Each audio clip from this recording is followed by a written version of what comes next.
Okay, I am not sure which direction I put the tape on for this, but I have 4 different ones to work on. So I'm just going to go ahead and start with this, and then I'll work on branches and leaves and things on some of them. So this is one with the tape. And I've torn the tape to create the outline of the trees. And this is watercolor paper. So the edges are going to bleed some. And this was just a very abstract watercolory background that I had. And I've divided it up into 4 different parts so that I could work on 4 different tree paintings. Some of them in different directions than others. And when I'm done, I will cut them up. They may or they may not go together depending on what I am putting down. So I've torn the tape and I'm painting in between the rough areas.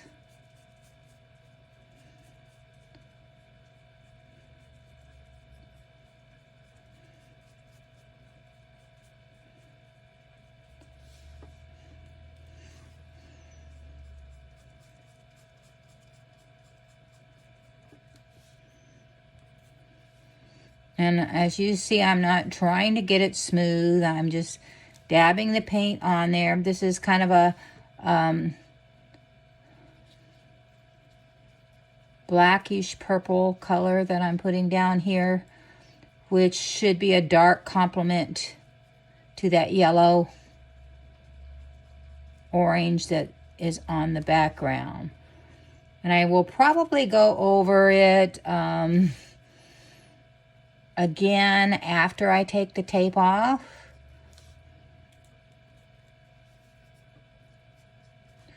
All right, so what happens if you make a mistake? We do not panic.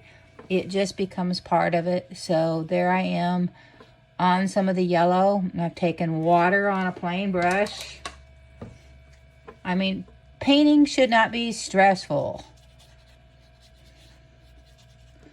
That's part of the wabi-sabi of it, that what happens, happens. If you are a real realist, you may want some control.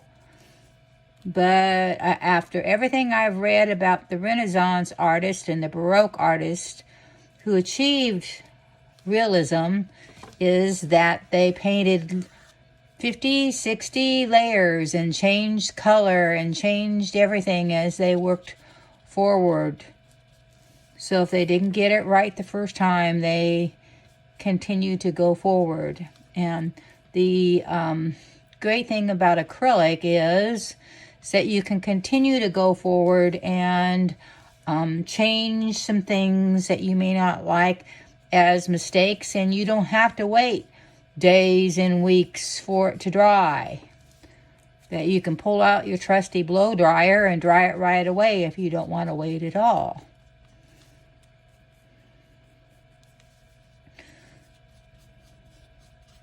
So through the magic of video,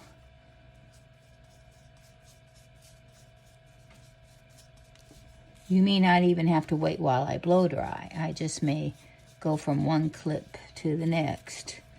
So here is the background color. I've got the background first, and then I'm coming in just to paint rough tree shapes across the background. And I'm not going to cry if it bleeds. And I'm not going to cry if it makes a mistake. We're going to go with whatever happens to this. And just keep painting it. And the tape will help you be a little bit looser than you might have wanted to be in the first place. All right, so I did the background, I did the tape. So this is step 3. I put in the trunks. Now I'll take off the tape. I'll go ahead and start ripping the tape off. Now, this is sat here for a couple weeks.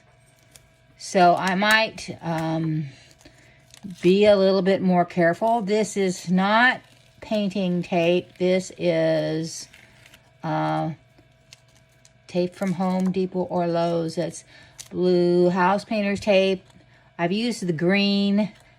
What I like about the blue is that it usually comes up pretty clean without ripping the surface.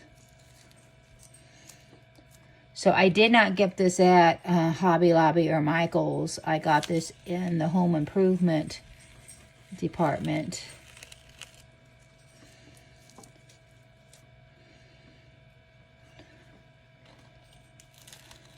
So as you can see,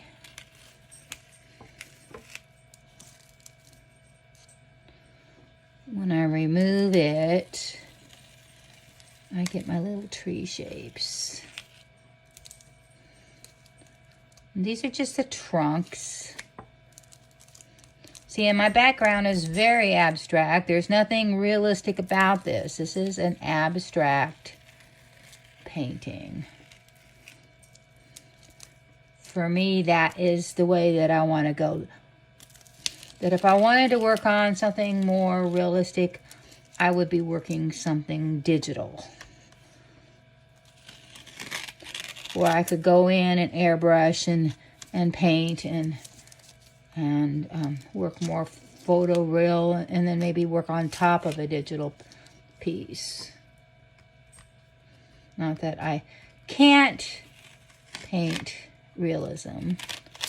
It just, I want to have fun. And this is fun to just play with the paint.